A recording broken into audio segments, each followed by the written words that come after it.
তাদের কারণে আজ আমরা ওসমান হাদিকে হারালাম এবং আরো অনেকে টার্গেটে আছে, এমনকি তারেক জিয়াও টার্গেটে আছে। উনি যে আসতেছে না, বহু কারণ আছে। উনি গতকালকে একটা লাইভ করে অনুষ্ঠানে জানিয়েছে, আপনারা দেখেছেন কিনা জানি না, যে ওসমান হাদিকে হত্যা করে আমাকে ভয় দেখানো যাবে না, আমি শহীদ জিয়ার সন্তান। আমরা তার মুখ থেকে এই কথাটাই চাই। কি এই কথাটাই আপনার মুখ থেকে আমরা চাই।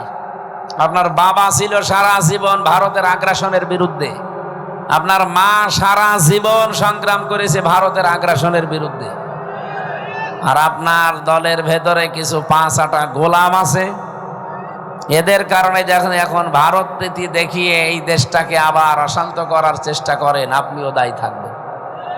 সুতরাং যে সমস্ত ক্যান্সার আছে দলের ভেতরে, এগুলো সেইটে বাদ দিয়ে দেন, এই মাজলুম দলটাও দাঁড়িয়ে যাবে। এই বাংলাদেশে যতগুলো মাজলুম দল আছে তার ভেতরে জামাত ইসলামী, বিএনপি, এর আমি কি বেশি বললাম? এরা মাজলুম না? আমার সাথে জেলে ছিল বিএনপির এক ভাই, ওর 313টা মামলা। আমি মাঝে মাঝে বলতাম, ভাই আপনি যদি জামিনও পান তো আপনি তো হাজিরা দেওয়া লাগবে। তো বছরে তো 365 দিন, এরপরে শুক্রবার শনিবার বন্ধ।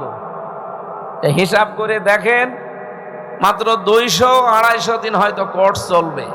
তা আপনার তো প্রতিদিন হাজিরা দিতেই জীবন শেষ। কি জুলুম করেছে বলেন তো।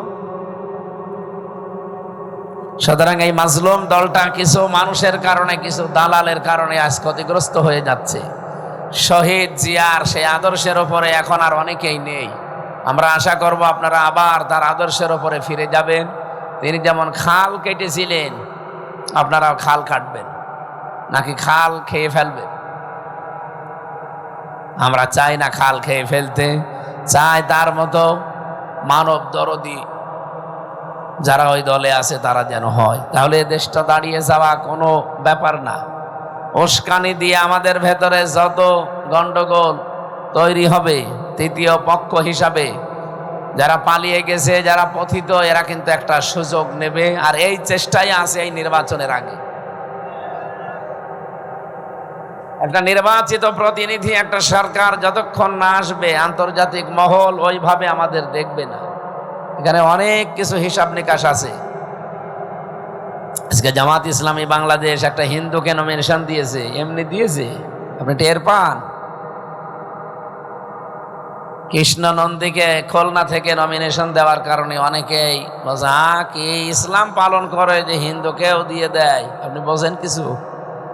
এটা যদি না দিত, এমনিতেই আমাদেরকে জঙ্গি জঙ্গি বলে তামাম দুনিয়ায় প্রচার করছে। এরপরে ওদের সুযোগ ছিল এই দেশে আমরা সংখ্যালঘু নির্যাতন করি, এটা দইলে দেখাইতো। এরপরে দেখাতো যে জামাত, এরপরে ইসলামী যে দলগুলো আছে এরা উদার না, এজন্য এদের কোনো 300 এমপির ভেতরে নমিনেশনে একজনও অমুসলিম নেই। ইসলামপন্থীরা যেটা এখন বুঝছে, আপনি 200 বছর পরে বুঝবেন। এজন্য উল্টাপাল্টা ধারণা না করে বাস্তবতা বোঝেন। শুধু দেশ তো আর আমরা নিজেরা চালাই না, এর উপরে অনেক কলকাঠি নাড়ার মোড়ল আছে, সেই মোড়লগুলো চালাচ্ছে দেশটা। কিন্তু আমরা এখন যেভাবে ঐক্যবদ্ধ আছি, দাদাদের দাদাগিরি দেশে এখন আর চলবে না। এমনকি সাদা চামড়া যারা, তাদের দাদাগিরি দেশে চলবে না।